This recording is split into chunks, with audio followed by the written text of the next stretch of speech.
Lacan, nous et le réel, 106e séance. Vous écoutez? Oui, mais est-ce que vous y attrapez un petit quelque chose qui ressemble à du réel? Dans la difficile tâche de vous faire entendre ce soir, disons, quelque chose. On entend? On n'entend pas. Et comme ça, entend-on. Ça va? Bon, d'abord, je vais commencer par un petit mea culpa. Je vous signale que ça fait déjà 2 fois. La dernière fois, c'était après Uzès. Et là, donc, c'est après l'allégorie de la menthe religieuse.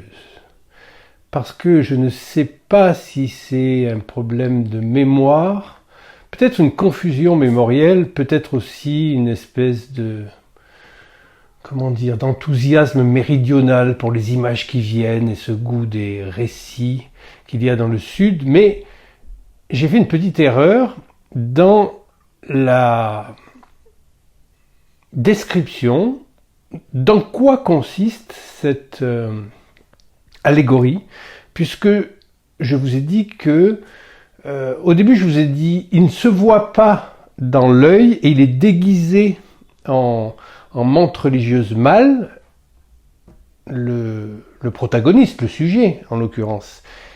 Et ce n'est pas tout à fait ça. C'est-à-dire que ce qu'il faut en saisir plutôt, c'est que le sujet porte un masque, mais il ne sait pas lequel.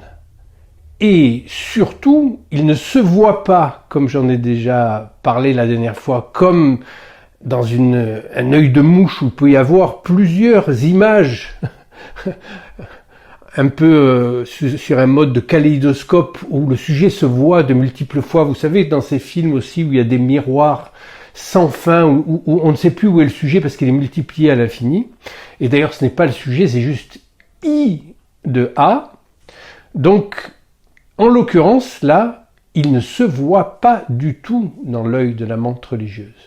Donc, il est sans pouvoir savoir ce que lui veut l'autre. Je vous rappelle tout de même, parce que c'est la suite quand même de cette série sur l'identification, que la définition, disons la première définition la plus simple que Lacan donne de l'angoisse, parce qu'après, nous allons aborder ça de manière un peu plus subtile et complexe, et il a fait d'ailleurs un séminaire sur toute une année, portant sur l'angoisse, c'est pas rien, alors qu'on imaginait avoir un peu abordé le sujet, avoir compris plus ou moins de quoi ça parle, l'angoisse. Eh bien non, c'est beaucoup plus complexe et subtil que ça. Et aujourd'hui, donc, avec ce petit correctif, nous revenons sur cette notion d'angoisse et sa première définition lacanienne par la sensation, c'est très rare que Lacan parle de sensation, la sensation du désir de l'autre. Alors évidemment, il le fait à dessein de parler de sensation, puisque la sensation, c'est quand même plutôt un terme vague. Ce n'est pas parfaitement défini, ça ne parle pas de logique, c'est-à-dire d'un trait implacable et d'une rigueur démonstrative qui prend en compte l'énoncé et l'énonciation. C'est une sensation du désir de l'autre. On imagine ce personnage, là, on se retrouve dans ce personnage qui a un masque et il ne sait pas ce qu'il est pour l'autre. Qu'est-ce qu'il veut? Évidemment, quand on peut le dire tout de suite, on est beaucoup plus dans son assiette. C'est une occasion de remarquer le facteur d'inertie que constitue ce dévoile, au moins quand on peut y répondre. C'est bien pour ça que l'analyse s'efforce de laisser cette question en suspens. Évidemment, notre imagination nous fait tout de suite aller vers est-ce qu'il est le mâle de la menthe religieuse femelle, ce qui vraiment préfigure déjà une catastrophe assez inquiétante, c'est-à-dire d'être obligé de copuler, déjà, ça renvoie à une copulation qui n'est pas forcément un but de l'existence. Et puis surtout, après la copulation, c'est la décapitation. Mais le plus important dans tout ça, c'est que me veut-il ? Que me veut l'autre ? Parce que nous nous souvenons que dans l'établissement des cercles infinis de la demande qui vont former le cercle vide du désir, eh bien, la demande, c'est aussi bien la demande adressée à l'autre que la demande que l'autre adresse au sujet. Il y a là une forme, non pas de symétrie, mais il y a une réciprocité à l'œuvre puisque l'autre est indéterminé en tant que tel. C'est en tout cas son désir. Si je demande le désir à l'autre, c'est que j'essaye déjà de leurrer l'autre ou en tout cas de l'amener dans les méandres de mes propres errements, puisque j'essaye de lui faire dire quelque chose qu'il ne peut pas dire. Et là, l'allégorie de la menthe religieuse prend toute sa puissance, puisque qu'est-ce qu'elle me veut ? Que vuoi ? Et là, l'équivoque sur le me est très importante, puisque le me, là, vient comme qu'est-ce qu'elle veut de moi ? Ou qu'est-ce qu'elle veut à moi ? Mais aussi, qu'est-ce qu'elle veut à cette place que j'occupe et qui fait emboutir un moi, c'est-à-dire une chose à laquelle je me serais identifié, d'une certaine manière, mais sans savoir quoi, puisque la question du désir de l'autre, elle est que on ne sait pas. Le sujet ne sait pas ce que veut l'autre. Mais le sujet ne sait pas non plus ce qu'il veut lui-même, puisqu'il ne sait pas la place qu'il occupe. Et je vous rappelle que ça commence quand même par cette erreur-là du sujet qui s'identifie dans le miroir et qui s'identifie à un autre. Donc ce qu'il prend pour être lui, c'est déjà un autre. Donc le moi est déjà dès l'origine une méconnaissance, et cette méconnaissance, elle est induite par le réel du miroir lui-même qui inverse déjà la droite et la gauche.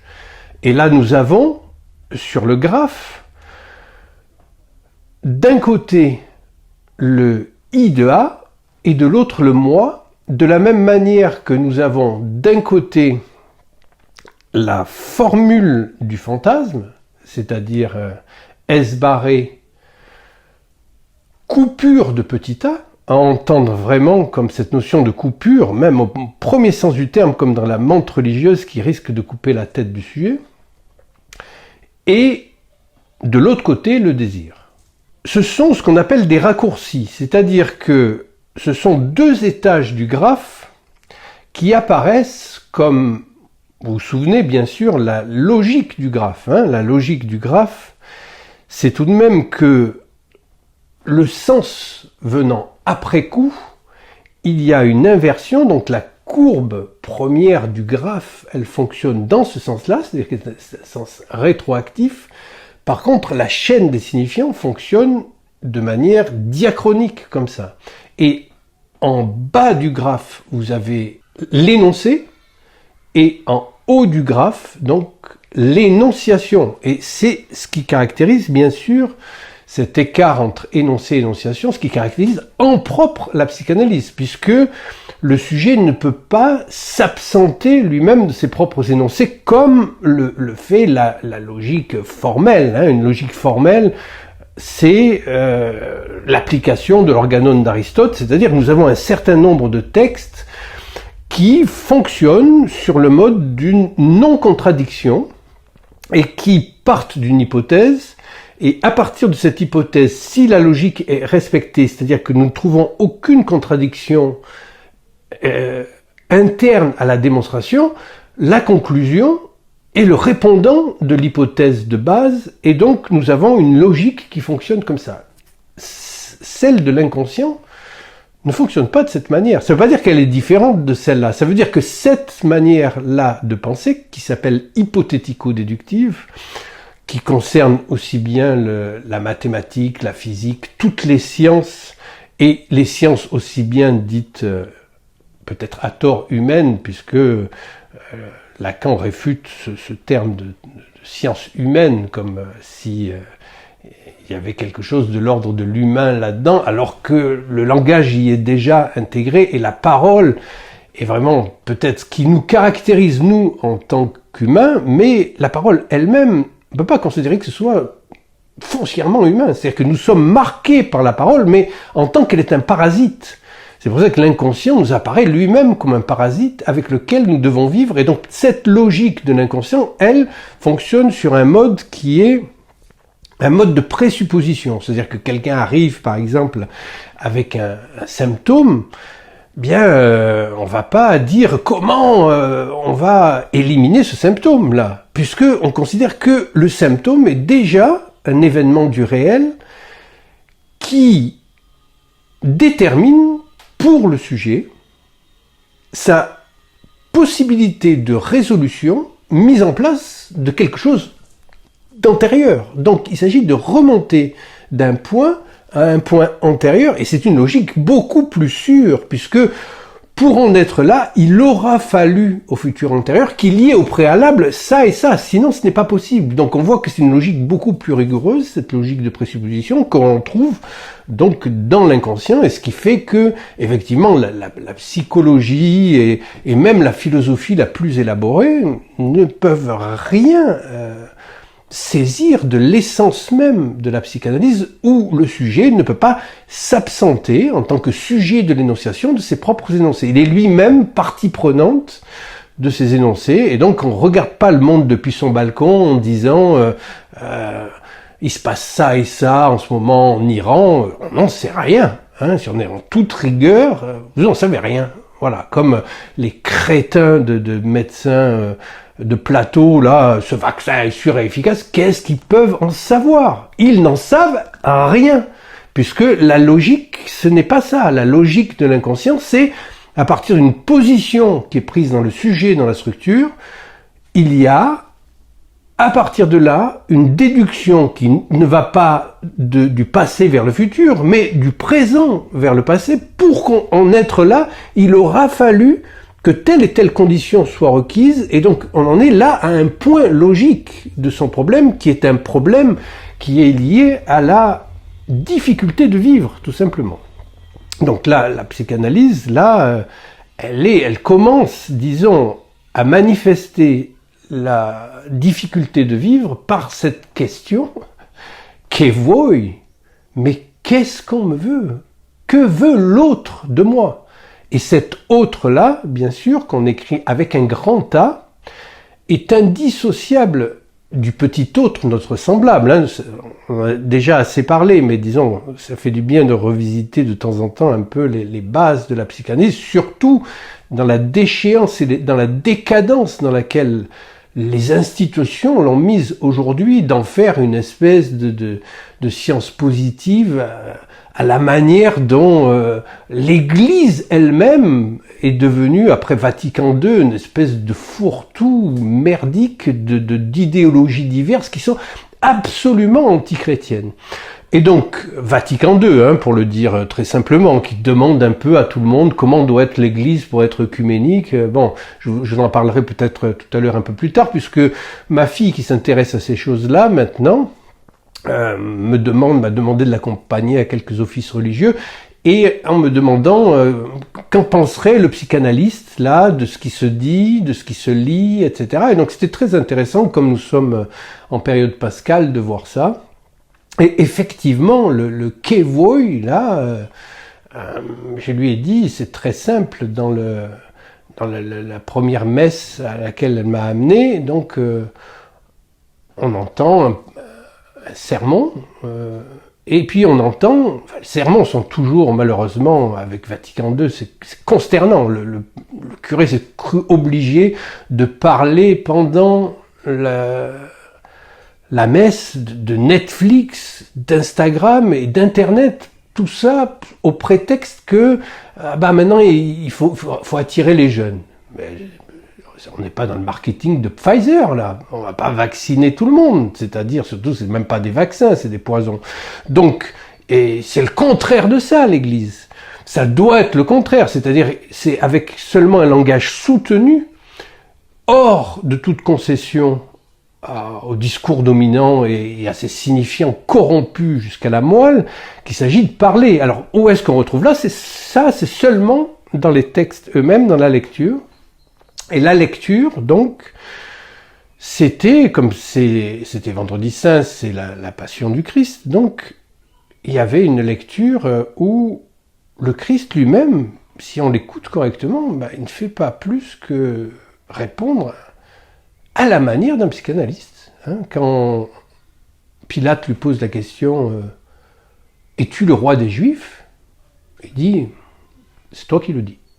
C'est qu'il renvoie l'autre à sa parole. C'est-à-dire que il doit porter sa parole. Il n'est pas là pour cautionner la parole de quelqu'un d'autre. Il renvoie l'autre au fait de porter ses paroles. Je vous rappelle que dans la conception, disons, la plus simple de la psychanalyse, nous sommes, nous, les porteurs de la parole. Donc, nous ne sommes pas seulement les répétiteurs de répéter les conneries qu'on entend en longueur de journée. Nous sommes censés, justement, accéder à la parole. Donc, par le fait que, bien sûr, on ne peut pas ne pas commencer par répéter, il ne s'agit pas de répéter toute sa vie. Donc, première occurrence, il dit ça. Deuxième, Pierre, l'apôtre, il lui dit, bon, tu me renieras 3 fois avant le chant du coq. Lui, il vient et dit, est-ce que c'est vrai que je te renierai 3 fois avant le chant du coq? Tu peux pas croire ça. Le Christ, il dit, c'est toi qui le dis. Et après, le dernier, Judas, est-ce que c'est moi qui vais te trahir, Rabbi? Il dit, tu l'as dit. Voilà. Et donc, la position psychanalytique, c'est de renvoyer l'autre à sa parole en tant qu'il la répète. Parce que ça, ce sont des paroles répétées. Mais même quelqu'un qui répète une parole, il se fait, en tant que sujet de la parole, le responsable de cette parole, parce que de notre responsabilité subjective, nous sommes toujours responsables de notre position subjective, qu'on le veuille ou non. Lacan rajoute même qu'on appelle ça ou pas du terrorisme. De notre position de sujet, nous sommes toujours responsables, qu'on appelle cela, où l'on veut, du terrorisme. Mais vous êtes responsable de ce que vous dites. Si vous répétez des conneries, vous êtes responsable des conneries que vous répétez. Et donc, c'est là où, justement, ce moment de Pâques, là, nous ramène à une forme d'approche conjointe du christianisme authentique, qui est aussi complètement corrompu par la plupart des églises, en tout cas le Vatican, n'en parlons même pas. Vous savez comme moi, l'ancien pape qui a dit le vaccin est un acte d'amour, il n'y a rien de plus anti-chrétien. Et le dernier qui a béni un glaçon, là, soi-disant au nom du réchauffement climatique, on se demande si sa place est vraiment au Vatican ou dans une sorte d'asile pour aliénés, parce que pour faire un truc comme ça, il a déjà la camisole, et il n'y a plus qu'à lui trouver une chambre, quoi. Donc le christianisme, ce n'est pas ça, et vous verrez que nous ne sommes pas si éloignés de notre propos, parce que bien que Lacan n'hésite pas à critiquer certains aspects du christianisme religieux, il considère que le christianisme est la vraie religion, c'est-à-dire la religion où la parole porte effectivement son poids, et ce qui correspond donc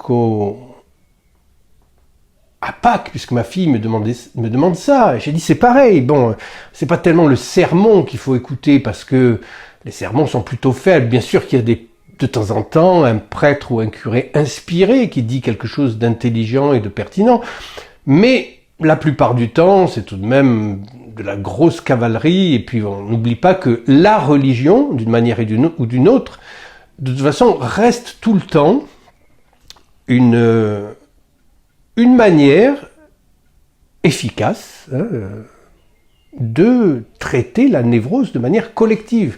Mais pour peu que vous soyez un peu singularisé dans votre souffrance, dans votre sujet, dans ce que vous faites, dans la notion de destin ou même d'anthropos que vous pouvez avoir, évidemment, ça ne va pas suffire pour vous un traitement collectif, statistique. Hein. Statistique, ça veut dire science de l'État. Hein. Donc, quand vous vous souvenez que pendant la période Covid, quand même, c'était... ils vous demandaient encore un effort to flatten the curve. Enfin, comment peut-on ne pas entendre ça et lire ça? C'est-à-dire aplatir la courbe. Vous vous rendez compte si vous êtes vraiment en train de crever de la maladie? On vous demande un effort pour aplatir la courbe. De quoi on parle? On parle de statistiques. C'est-à-dire que c'est des jeux statistiques, donc c'est ce qui passe pour science en ce moment, qui n'est absolument pas de la science, puisqu'il n'y a aucun réel dedans, pas plus que sur Facebook et sur Internet. Il n'y a pas de réel. Pour qu'il y ait du réel, il faut qu'il y ait un grain de sable. Il y a, au téléphone encore, à la limite, il y a un peu de réel parce que il y a le timbre de l'autre qui joue. Mais sur des énoncés qu'il y a sur Internet, il y a zéro réel. C'est pur imaginaire. Et les gens ne statuent plus maintenant que sur du pur imaginaire sans aucun réel. Le travail de la psychanalyse, c'est justement une forme de mithridatisation au réel, puisque l'analysant va venir parler et l'analyste va écouter, être patient, parce que dans une cure, comme je vous l'ai déjà dit plusieurs fois, le patient, c'est pas celui qui est allongé sur le divan, c'est l'autre. Hein. Il faut être patient pour entendre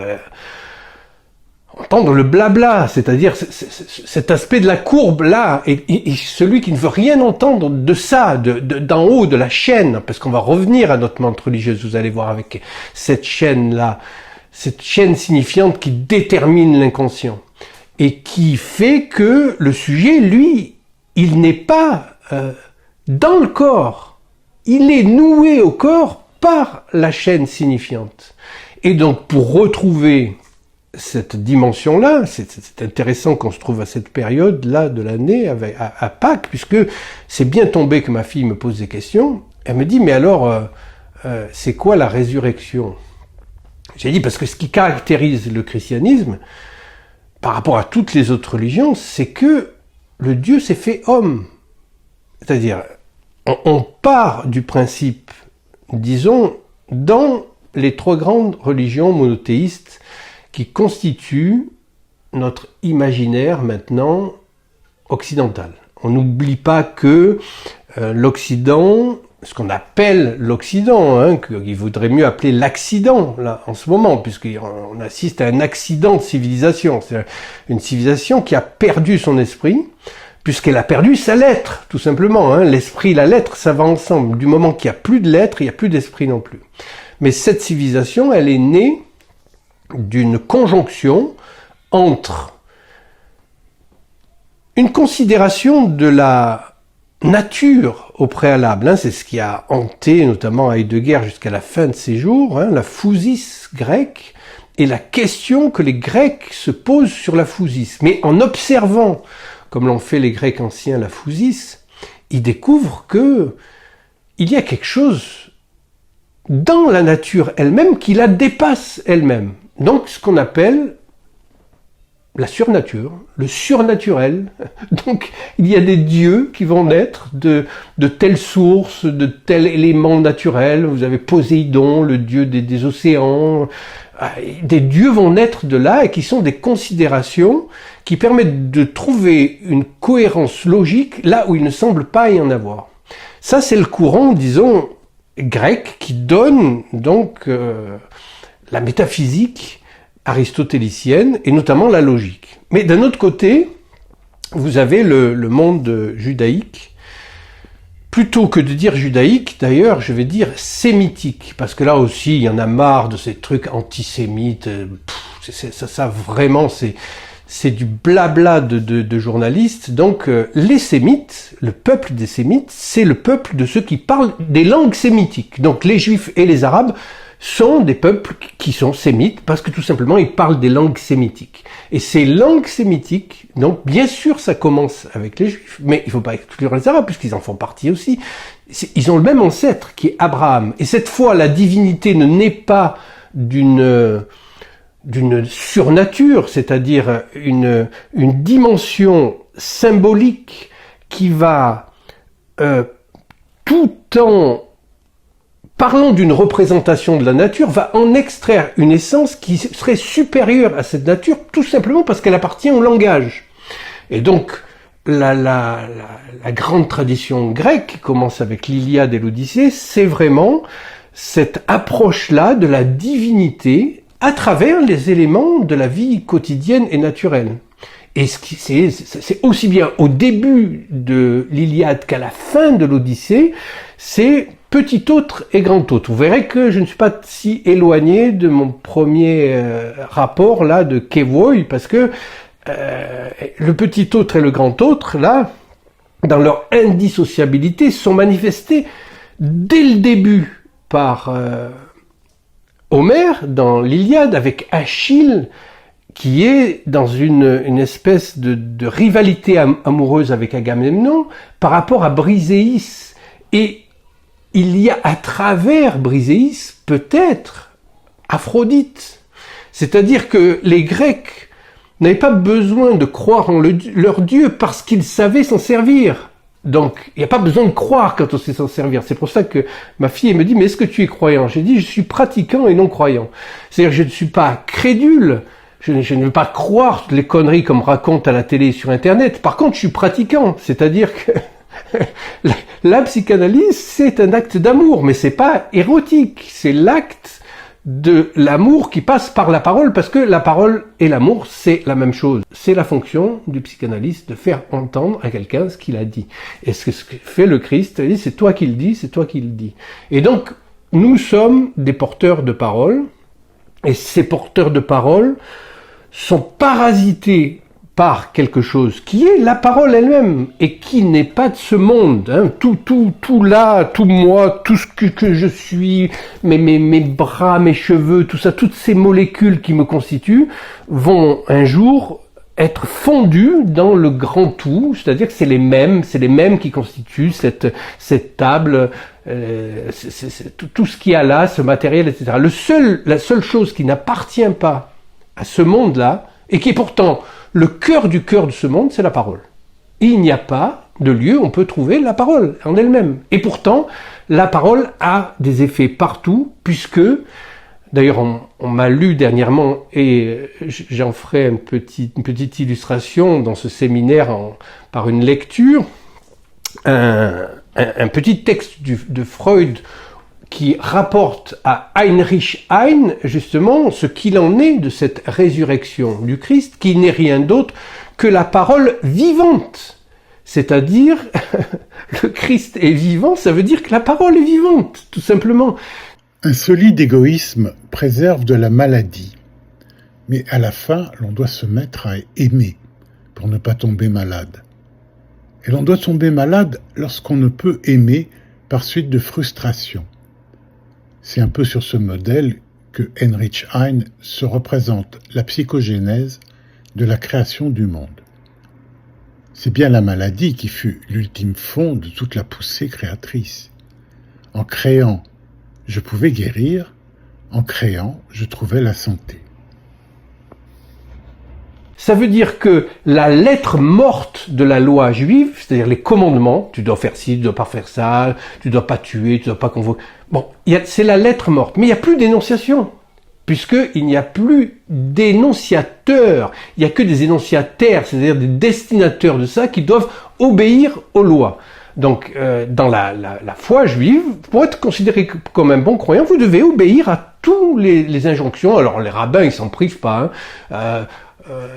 Parce que bien sûr il y a la Torah, l'Ancien Testament, avec disons les 5 premiers livres qui sont...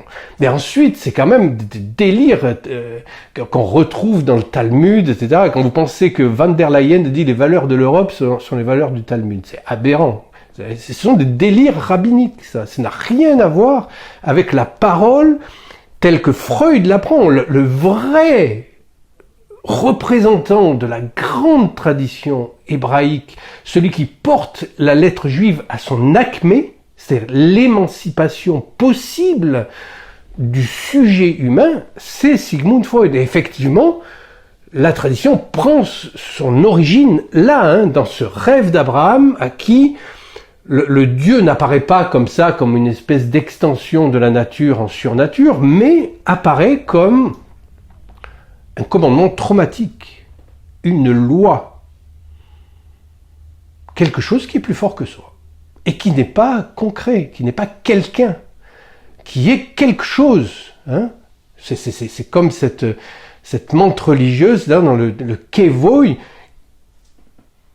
Qu'est-ce qu'on veut à moi? Qu'est-ce qu'on veut de moi? Qu'est-ce qu'on veut de cette place fausse que j'occupe en tant que moi? Je n'en sais rien. C'est ça le début de l'angoisse. Et c'est pour ça que c'est le seul affect qui ne trompe pas, parce que là, je suis coupé de ma parole. Je suis coupé de toute parole, de toute chaîne signifiante. Je ne peux pas me protéger de quoi que ce soit parce que je ne peux même pas imaginer quoi que ce soit.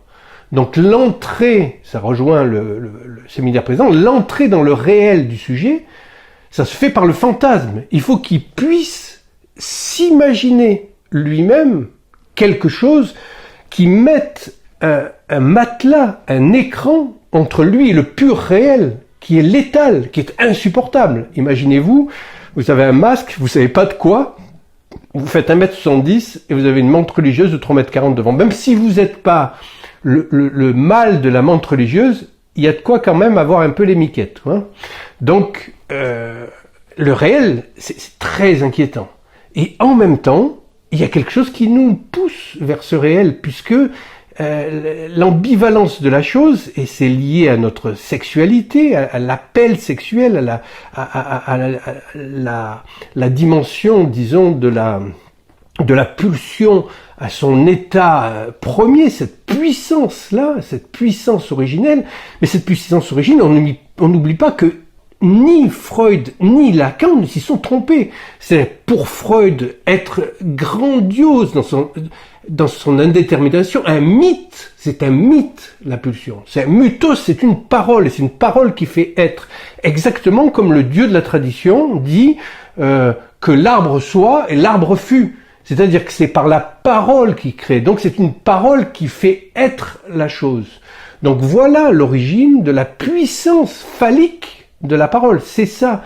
Et ce que représente donc la résurrection du Christ, parce qu'aussi bien sa crucifixion a été décrite par Hegel comme ce qui meurt sur la croix n'est pas un représentant de Dieu, c'est le Dieu de l'au-delà de lui-même.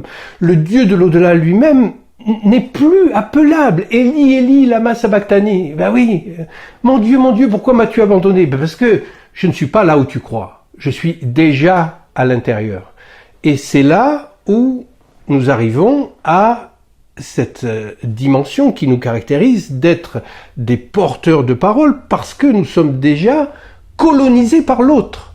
C'est-à-dire à chaque instant, votre corps, toutes les cellules de votre corps écoutent vos paroles et vos pensées, parce que nous sommes pris dans l'autre, et cet autre-là reste un mystère. C'est-à-dire que nous n'arriverons jamais au bout de l'autre, ni de sa vérité, ni de son savoir. C'est là où la psychanalyse a peut-être 2000 ans d'avance sur n'importe quelle science aujourd'hui, et notamment ces trucs d'IA, d'intelligence artificielle. Il n'y a pas d'énonciation là, alors que c'est l'écart qu'il y a et cette articulation entre l'énoncé, c'est ce qui est apparent, et l'énonciation, c'est ce qui est dissimulé, et c'est ce qui est en haut de la chaîne, donc qui fonctionne dans l'autre sens. Et c'est ce qui est dissimulé, et c'est pour ça que c'est du registre de l'inconscient.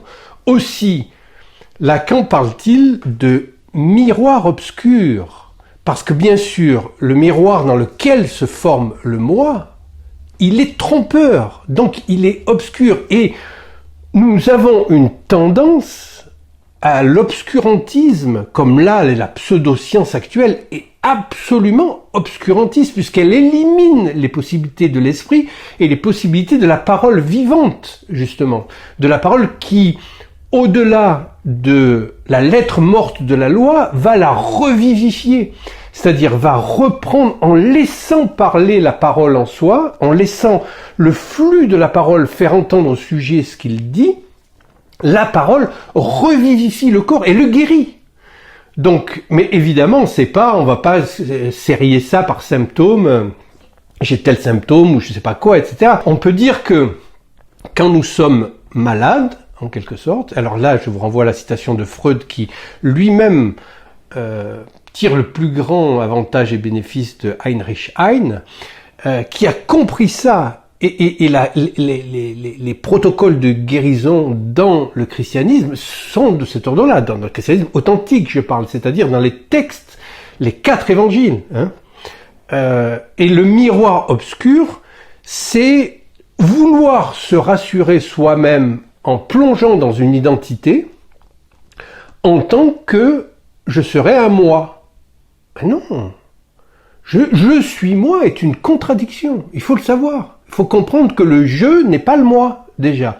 Donc je suis moi, c'est s'objectiver soi-même comme le porteur de masque devant la menthe religieuse. C'est-à-dire se mettre en position d'objet, par où commence le fantasme, que me veut l'autre. Mais si je suis dans cette position-là, c'est pour me forcer à ouvrir les oreilles. Et effectivement, je ne me vois pas dans le regard de l'autre. Je ne sais pas qui je suis, ni à quoi je ressemble, justement. C'est-à-dire, je ne peux pas me voir. Et donc, je suis obligé d'ouvrir mon oreille et d'apprendre à entendre, parce que l'écoute, ça s'apprend. C'est pas quelque chose comme ça, bah oui, je sais écouter. Non, c'est ce qui, peut-être ce qu'il y a de plus dur et de plus long à apprendre, c'est apprendre à entendre quelque chose de ce qui se dit. Si les psychanalystes en avaient été pendant la crise Covid, mais tout le monde aurait rigolé de cette mascarade. Comment peut-on croire ce genre de conneries là, cette manipulation, cette psyope? En plus, ils se disent psy et ils vont aller se faire picouser par des firmes multi-condamnées avec un truc bricolé et avec des produits génétiques expérimentaux. Mais vous n'entendez rien. Et c'est ce que n'arrête pas de dire le Christ. Et Lacan aussi, tout aussi bien. Quand il parle de Reich, il dit la 3e oreille, comme si on n'avait déjà pas assez de 2 pour ne pas entendre. Mais entendre, c'est quelque chose qui s'apprend. Et ça s'apprend dès qu'on sort de la fascination de l'image. C'est pour ça qu'il y a des images partout. Et nous sommes sous le règne de l'image, de la fallace de l'image, parce que le miroir obscur est devenu une sorte maintenant d'institution sociale. Et il n'a jamais été plus pathologique aujourd'hui que de vouloir être adapté à une société aussi malade. Elle est malade parce qu'elle a perdu sa lettre et même les derniers remparts, comme je vous l'ai dit, qu'aurait pu constituer, disons, l'Église en tant que vraie religion, a chuté aussi. Alors évidemment, il reste les textes, c'est toujours pareil. Pour ceux qui osent lire, se pencher sur les textes, comparer les textes, apprendre quelque chose de l'histoire et de sa propre historiole, renvoyer au rang du fantasme qui me constitue, puisque je vous rappelle que c'est constituer sa propre historiole comme fantasme, qui est l'étape, disons, de la psychanalyse juste avant le roc de la castration. Et là, alors, c'est pas qu'il y a beaucoup d'appelés et peu d'élus, c'est que il y a pratiquement personne qui est là-dedans, parce que, en tout cas, pas les gens que vous considérez comme des psychanalystes ou des connus, les Jacques-Alain Miller, les Solaire, les trucs, tous ces gens qui se prennent pour des donneurs de leçons de morale psychanalytique, etc., n'en sont pas du tout, puisque la psychanalyse, c'est la forme moderne de la foi. La foi, c'est fides. Fides, dans les évangiles, c'est la parole. Et c'est ça, la parole, en tant qu'elle ressuscite, c'est-à-dire le fait de redevenir un porteur de parole, donc de ne pas être quelqu'un qui répète, parce que parler et répéter, ce n'est pas la même chose. Si vous posez la question, est-ce que je sais là de quoi je parle, ou est-ce que je ne fais que répéter? Ben vous verrez que la répétition vous amène loin. à la fois dans la carrière et dans la connerie. Puisque c'est la même chose, une carrière d'universitaire, c'est quelqu'un qui répète toute sa vie les conneries qu'il a entendues. Parce qu'on lui a dit ça c'est ça, ça c'est ça, et après il prend un air suffisant. Ah bah ça c'est ça, c'est ça. Bah ouais, moi je l'ai appris à l'université, j'avais un prof quand même, et il s'y connaissait. Mais non, tu n'en sais rien, parce que le seul savoir que tu peux avoir, c'est la fente dont se définit ton sujet. Et si ton sujet, la fente de ton sujet n'est pas réinscrite dans le processus de l'énonciation, tu es hors de toute vérité. Et ce qui fait le lien entre nous, puisque le séminaire s'appelle Lacan, nous et le réel, donc une manière de nouer le réel, et la seule manière de nouer le réel, c'est la vérité. Et la vérité n'est pas à confondre avec le vrai, c'est pas de la logique formelle, c'est la vérité du sujet, c'est très dur de dire la vérité. Même quand ça semble insignifiant de dire la vérité, nous sommes appelés à mentir. Mais il ne faut pas trop nous en vouloir, ça fait partie du processus de la vérité elle-même, puisque la vérité elle-même est menteuse. Elle est menteuse parce que, à un moment, un mot va venir à la place de la chose. C'est déjà un mensonge, il y a une substitution. Et donc, à partir de là, nous rentrons dans ce rapport à l'autre qui est indestructible. Nous sommes toujours référents de l'autre avec un grand A, mais qui se présente pour nous sous la forme d'un autre un petit a. Et c'est pour ça que le commandement chrétien authentique, avec lequel Freud a le plus grand mal, et grâce à Lacan on arrive quand même à découdre un peu tout ça, tu aimeras ton prochain comme toi-même. C'est-à-dire le prochain, là, c'est pas celui que j'aime bien parce qu'il est comme moi, c'est pas mon semblable, c'est l'autre en tant qu'autre. Mais où est-ce que vous voyez ça? Vous voyez ça, vous, dans ce que vous entendez tout le temps? C'est toujours la haine des uns contre les autres. Parce que l'amour, c'est pas non plus l'amour abstrait de l'humanité. L'amour, c'est ce qui tranche. Le seul passage, à la différence des deux autres religions, le judaïsme et l'islam, le seul passage, disons, où il y a une trace de violence dans les évangiles, le seul, c'est une parole qui répète celle du Christ. Je ne suis pas venu porter la paix, je suis venu porter l'épée. L'épée pour trancher, mais trancher au sens de couper les liens qui n'en sont pas. Donc il faut qu'il y ait cette coupure qui soit assumée par le sujet, et c'est ça qu'on appelle la castration. Et on peut dire que la résurrection, telle qu'elle apparaît à Pâques pour les chrétiens authentiques, c'est, et quand je dis chrétiens authentiques, c'est pas les gens qui vont à Saint-Nicolas du Chardonnay, c'est rien de moins chrétien que ça, c'est ceux qui appliquent des règles extérieures. Non, le véritable christianisme, ça transcende l'appartenance à différentes religions ou différentes églises, c'est la vérité que chacun se doit à soi-même comme porteur de la parole.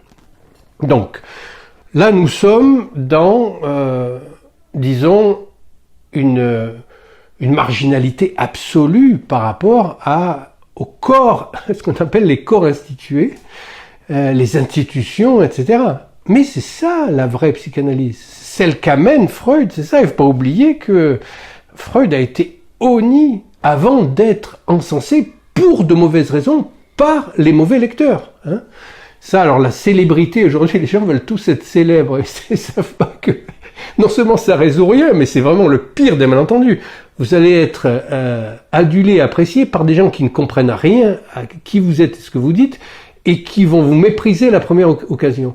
Et c'est juste que vous-même vous serez glorifié dans ce miroir obscur, parce que c'est la religion du miroir obscur. Nous sommes là pris dans la religion du miroir obscur. Alors comment sort-on de là?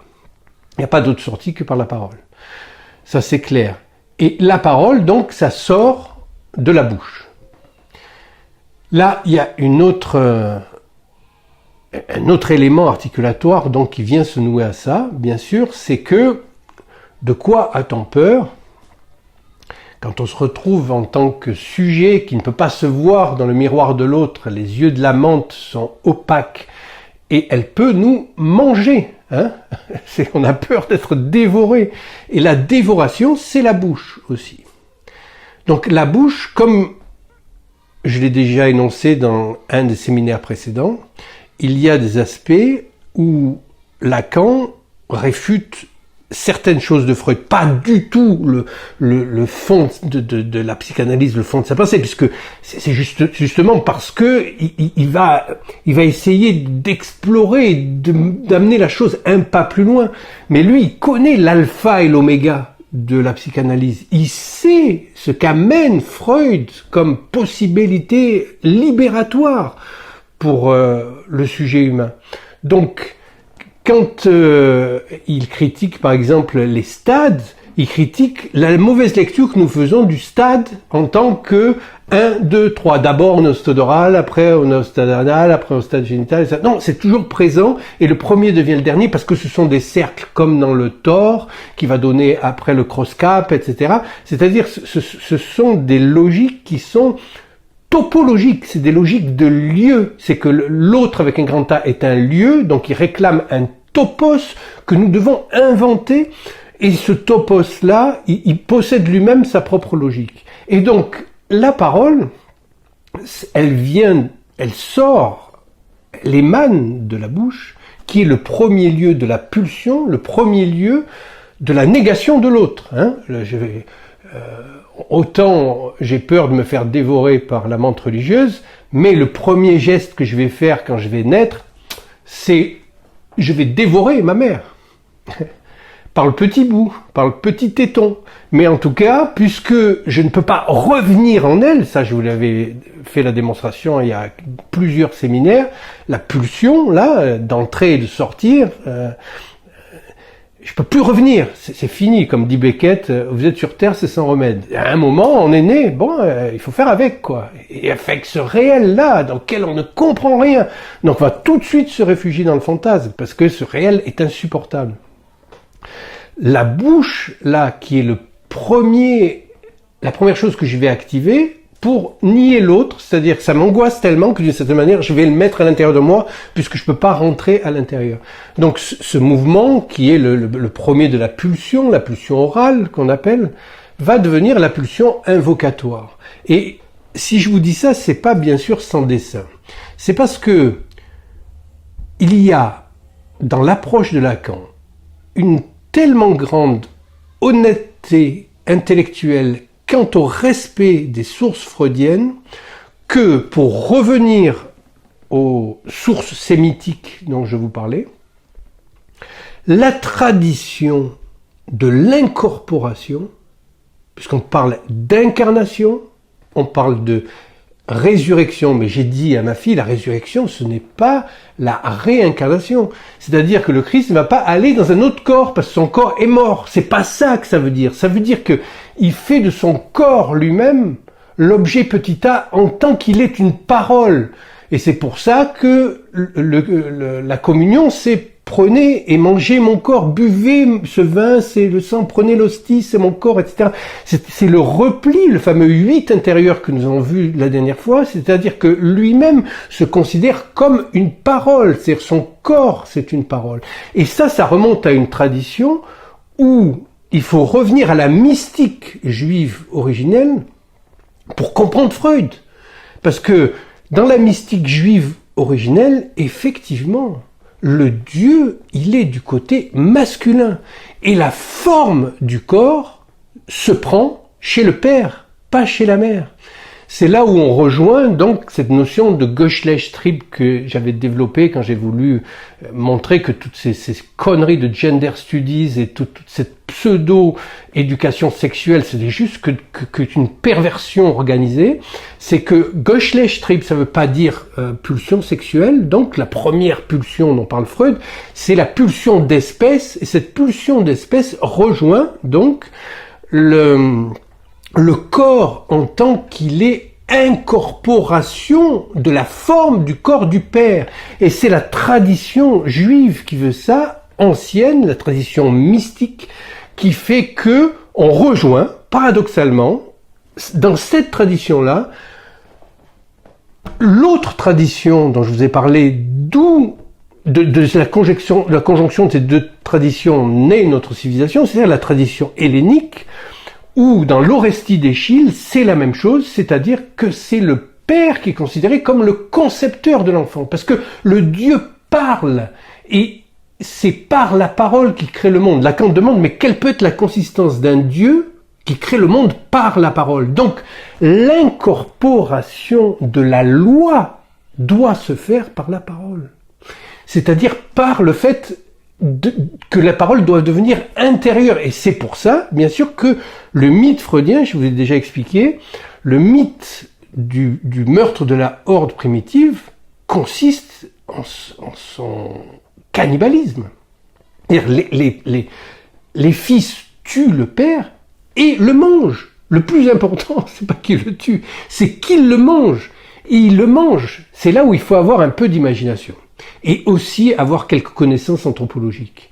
C'est que dans certaines tribus cannibales, certains anthropologues qui sont allés assez loin ont compris que quand des hommes mangeaient d'autres hommes, c'était pas par déficit de nourriture, parce qu'ils étaient de mauvais chasseurs ou qu'ils n'avaient pas de pommes ou de mangues à manger. C'était pour les rendre humains. C'est-à-dire pour faire d'eux, qui considéraient qu'ils n'étaient pas des humains en les digérant et en faisant d'eux des humains. Et de la même manière, dans le meurtre et le repas totémique du père, le père ne devient père qu'à partir du moment, non pas où il est tué, bien sûr que c'est vrai aussi, puisque à partir de ce moment, il devient un mot et il n'est plus là, présent, il n'est plus une chose. Mais cette tradition, elle s'origine surtout sur le fait de l'incorporation. C'est-à-dire que la loi doit être incorporée. Donc, les fils, à ce moment-là, hop, ingèrent la loi elle-même. D'où la naissance du surmoi. Le surmoi qui n'est que l'ombre de la loi. C'est-à-dire que le père a disparu en tant que personnage qui impose ses directives, ses règlements, sa loi, etc. Mais il est intérieur à chacun. Et nous avons, qu'on le veuille ou non, cette loi à l'intérieur de nous. C'est ça l'autre avec un grand A.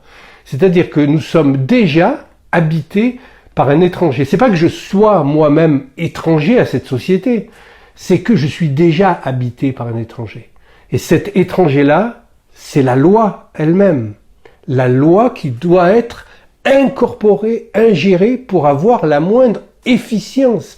Et d'une certaine manière, c'est ce que reproduit l'aventure christique, c'est-à-dire même Freud lui-même, dans son livre Testament, devient chrétien. Je vous l'ai déjà dit, c'est pas au sens où il va aller à l'église, où il va dire je vais prier Jésus. Non, c'est qu'il comprend la logique qu'au meurtre du père de la horde primitive correspond le sacrifice du fils, en tant que l'homme lui-même doit régénérer son rapport à la loi par la parole. Et donc c'est la parole qui va revivifier la lettre morte de la loi, qui en tant que lettre morte de la loi ne vaut pas en tant que religion. La vraie religion, c'est la religion catholique romaine, comme dit Lacan, à condition de respecter ses principes. Lui, il est mort bien avant Vatican II et toutes ces conneries. Donc, sinon, il serait bien marré de voir un pape qui bénit un glaçon, quoi.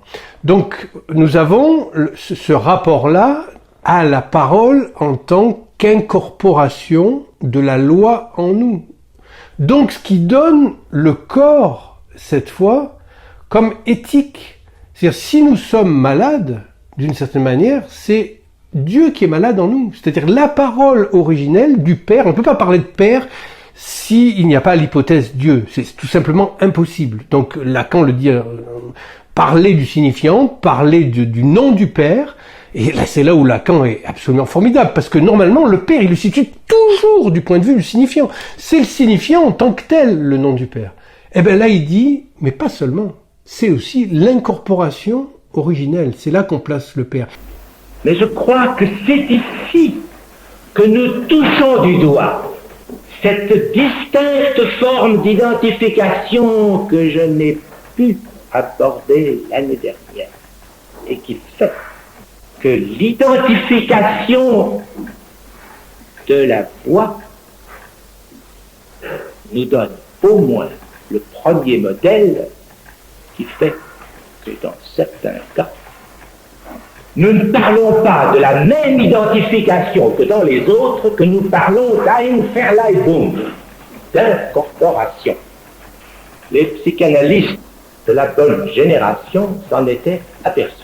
Et c'est pour ça que le système symbolique, l'ordre symbolique, est androcentrique. Donc le féminisme, toutes ces conneries-là, c'est à évacuer. Des psychanalystes qui se disent féministes ou LGBTistes ou covidistes ou climatistes, ce sont tout simplement des crétins qui non seulement n'ont pas fait d'analyse, mais en plus n'ont jamais rien compris à l'esprit de l'analyse. L'analyse, ce n'est pas ça. L'analyse, c'est nous devons assumer notre condition qui est d'être porteur de la parole. Pour ça, effectivement, au début, nous devons répéter, parce qu'on ne peut pas faire autrement. Un enfant, il commence par répéter. Il répète ce qu'il entend. Mais, à un moment, il faut arrêter de répéter. Il faut que la parole devienne créatrice. Et là, l'homme devient à l'égal des dieux. Ce qui ne veut pas dire qu'il est un dieu. Ça veut dire qu'il reproduit le processus qu'il a lui-même produit lui, en tant qu'il est une parole vivante, comme un enfant qui sort d'un utérus.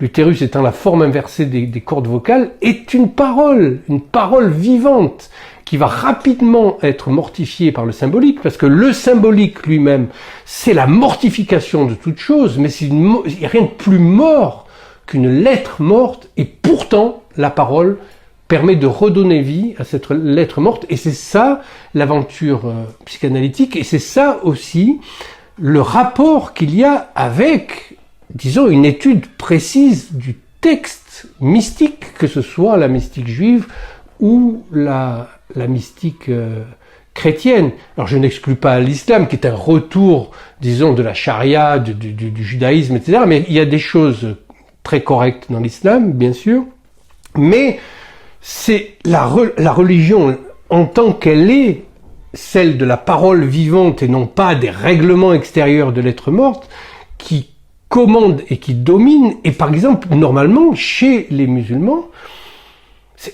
s'ils sont logiques, c'est impossible à un musulman de se faire injecter un produit génique expérimental. C'est même pas possible qu'ils se fassent tatouer, puisque leur corps est fait par Dieu. On ne touche pas au corps. C'est le temple. Parce que le temple, les temples dont parle Netanyahou, troisième temple, etc., mais il n'y a pas d'autre temple pour le Christ que le corps humain. C'est notre corps en tant qu'il est porteur de la parole, donc de l'éthique en tant qu'elle est cette loi que nous cherchons, et qui n'est pas une loi, qui est une loi morale, bien sûr, mais pas au sens des mœurs d'une société. Les mœurs de cette société sont totalement décadentes, et en plus, les mœurs des sociétés sont relatives à la fois au temps et à l'espace. Mais là, c'est la morale au sens de la morale de l'histoire, de la fin. La fin, c'est quand même la mort et son au-delà. Qu'il existe ou pas, c'est pas là la question. C'est que dès qu'il y a quelque chose, il y a toujours quelque chose derrière ce quelque chose, comme dans la chaîne des signifiants. Enfin, disons, comme dans le graphe, derrière ce qui est apparent, il y a l'énonciation qui, elle, est cachée. Et avant de se rendre compte qu'il y a une énonciation possible, c'est-à-dire qu'il y a un Freud qui arrive et qui dit « c'est bien beau tout ça, mais qu'est-ce qu'il en est du sujet ? Qu'est-ce que c'est que Ich ?» Il a fallu quand même 2000 ans, presque 2000 ans, quoi. Ouais, presque 2000 ans après l'aventure christique, pour que Freud vienne répéter le geste christique, qui n'est pas de sauver les hommes. C'est insauvable, les hommes. Personne ne peut sauver qui que ce soit. Mais sauver, en tout cas, si ce n'est pas Dieu, comme le fait le Christ, puisque lui est venu sauver Dieu, pas les hommes, sauver, comme dit Freud, la place vide de Dieu. C'est-à-dire ce vide-là, void, qui sonne un peu quel vide qui m'aspire là, qu'est-ce qu'il y a derrière l'image, derrière l'objet, qu'est-ce qui me fait aussi peur que ça? C'est ça, donc on retourne sur le Das Ding, la chose, et ce avec quoi nous avons affaire, et qui ne peut se régler que de manière singulière pour chacun de nous. Alors, bon, ceux qui sont assez, disons, basiques pour suivre quelque chose de collectif et s'y retrouver, tant mieux pour eux. Mais pour ceux qui ont un esprit qui a été ciselé par au moins 3000 ans de civilisation, c'est très difficile de se retrouver dans un collectif, surtout quand ce collectif devient aussi débile que la société dans laquelle nous vivons aujourd'hui. Quand nous voyons dans l'Apocalypse cette image de manger le livre, qu'est-ce que ça veut dire? Sinon ceci, que quelque chose s'est appliqué à donner au livre lui-même la valeur d'une incorporation, que le livre devient, dans cette image puissante, l'incorporation du signifiant lui-même. Il devient le support de la création proprement apocalyptique. Je veux dire que le signifiant devient, dans cette occasion, Dieu, l'objet de l'incorporation elle-même. Manger le livre, c'est bien en effet où nous touchons du doigt ce que veut dire Freud quand il parle de la sublimation. Non pas comme d'un changement d'objet, mais d'un changement de but. Mais cela ne se voit pas tout de suite. Effectivement, si le surmoi est assimilé à un bavardage parce qu'il est l'ombre de la loi, c'est-à-dire qu'il se résume à des obligations morales, mais il n'y a plus de loi en tant que elle est ce qui est initié par une parole vive, une parole vivante, dans laquelle celui qui y obéit y contribue par son acte même de parole. C'est obéir à quelque chose. C'est obéir bêtement, hein, comme disait Primo Levi, les plus dangereux, c'est pas ceux qui transgressent des lois, c'est ceux qui obéissent aveuglement à des règlements. Donc là, on est chez des gens qui ont un gros surmoi, donc qui ne veulent pas quitter leur moi, donc qui ne veulent pas quitter le miroir obscur. Donc il s'agit d'aller vers le miroir clair, mais il est tellement clair qu'on n'y voit rien. Donc on voit rien à travers. Et on est obligé cette fois de tendre l'oreille et d'entendre. Et au fond, dans chaque commandement réellement chrétien, comme dans la petite mélodie du bonheur, là, le sujet, il n'est pas considéré comme ayant la foi quand il obéit au règlement extérieur qu'on lui impose. Au contraire, c'est quand il obéit à son propre cœur, mais qu'il assume les conséquences radicales de tous ces actes, de tous ces actes qui sont des paroles, parce que la parole est un acte pour la psychanalyse, comme la parole est un acte dans le christianisme authentique. Donc, il s'agit pour nous de ne pas laisser dépérir cet héritage chrétien contre qui tout le monde se bat. C'est-à-dire, tout le monde essaye d'effacer, d'éradiquer l'Église la première, hein, l'héritage chrétien qui est l'émancipation de chaque sujet à condition qu'il se mesure à la portée de sa parole et donc à la portée de ses actes qui sont portés par sa parole. Et là, on redécouvre la dimension véritablement subversive du christianisme authentique qui est la même que celle de la psychanalyse. Il n'y a pas de différence sur ce plan-là. C'est-à-dire, ce sont des considérations qui vont dans le sens de l'humanisation de l'homme. C'est-à-dire, l'homme n'est qu'une promesse. Donc il s'agit de devenir homme. On ne naît pas homme. On est censé devenir. Hein. Et tout ça, ça me fait penser à une discussion que j'ai eue avec Ramsey il n'y a pas longtemps. Tout ça est la conséquence, vous n'allez pas en revenir, mais de la connerie de l'existentialisme sartrien. Très mauvais. Alors, il a des bons côtés, Sartre. Je dis pas L'être et le néant, c'est pas un si mauvais livre. Il y a une description de la phénoménologie qui est très intéressante. Mais l'existentialisme, mais quelle connerie. Il faut savoir que Lacan appelait Camus une tête molle, quoi. Et que Sartre lui-même, son existentialisme, là, je fais de ma vie ce que je veux, etc. C'est ce qui est à l'origine de la connerie des gender studies et tous ces trucs-là. Comme si il pouvait s'auto-définir lui-même sans l'autre. C'est-à-dire sans le mystère de l'autre. Hein. C'est-à-dire, qu'est-ce que me veut l'autre? Et qu'est-ce que l'autre, déjà? Ça reste un mystère, on n'en viendra jamais à bout. L'existentialisme, c'est je suis libre de devenir ce que je veux, etc. Alors ça va donner après la débilité de Simone de Beauvoir, avec on n'est pas on le devient, qui est pris en modèle par les féministes, qui sont incultes et illettrés. Et ensuite, ça va donner, par opportunisme politique, bien sûr, les gender studies, et si je veux devenir une fougère, qu'est-ce qui m'empêche de devenir une fougère? Mais tout t'empêche de devenir une fougère. C'est-à-dire que c'est la loi. Tu crois échapper à la loi? Personne n'échappe à la loi. Et pourtant, nous essayons tous, d'une manière ou d'une autre, d'échapper à la loi. Mais la loi, si nous ne la renvoyons pas à son origine, à ses traditions anciennes, à comment elle est prise en compte au départ par l'homme, et la loi qui est tout simplement la castration, hein. C'est pour la psychanalyse, c'est ça, c'est que nous sommes castrés. Qu'est-ce que ça veut dire d'être castré? Ça veut dire que la vérité elle-même est impuissante. C'est simplement ce que ça veut dire. Nous n'accédons à rien, indépendamment du registre de la parole qui fait médiation entre nous et le monde. Donc nous sommes castrés par le symbolique. Et donc nous avons affaire au symbolique. Et c'est à partir de notre rapport au symbolique que nous pouvons nous réorienter dans notre existence, justement. C'est pas en s'imaginant qu'on peut être n'importe quoi. Alors, effectivement, on devient n'importe quoi, mais on devient un objet qui à 40 ans est mort, parce qu'il faut savoir que les jeunes qui se font injecter de la testostérone à 18 ans, à 40 ans, ils sont plus là. Il n'y en a plus, ils sont morts. Parce qu'on revient pas en arrière quand on touche au temple qu'est le corps humain. Et le corps humain est un temple parce qu'il y a une loi à l'intérieur, c'est notre éthique. Et en tout cas, elle est inscrite sur 3 générations. Donc vous touchez à ça, voilà, comme ils ont fait avec Pfizer, vous provoquez des catastrophes. C'est obligé. Il se croit où?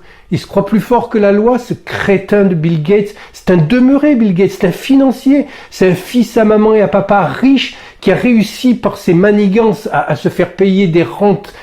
Il est devenu multimilliardaire, mais c'est un crétin absolu. Vous croyez que le patron de Moderna ou ces gens-là sont des gens intelligents, que ce sont des élites, comme ils disent? Mais ce sont des débiles mentaux. Ils sont juste hyper adaptés à la société malade et perverse qui ne pense qu'à l'argent et pas du tout à l'être humain, au sujet.